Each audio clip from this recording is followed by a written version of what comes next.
Hey guys, welcome to Tech Team channel. Hope you guys are having a very nice day. In this video, I am going to show you how to fix Android phone not connecting to Wi-Fi internet. So there are a few ways to solve this problem. The first one is you need to just restart your router. You need to just turn off your router and you need to start it again after 2 or 3 minutes. And the second one is just go to your Wi-Fi, long press on it.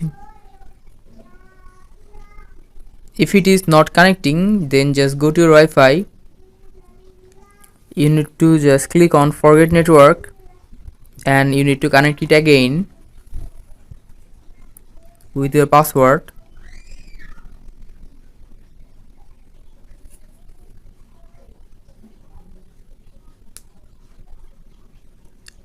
And the third one is go to your Wi-Fi,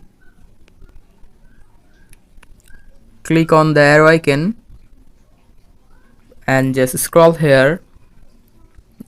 Now click on IP settings, which is DHCP. Now select static.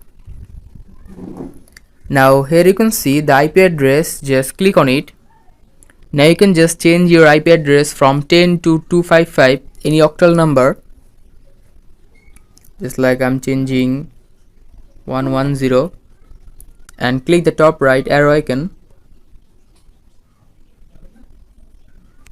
And here you can see it is connected. Using these three ways you can just solve your Wi-Fi problem, and if it is still not working you can just call your Wi-Fi authorities. So guys, that's how you can do it. Hope you find this video helpful. If you find this video helpful, then give a thumbs up and don't forget to subscribe to Tech Team channel. Thank you very much for watching the video.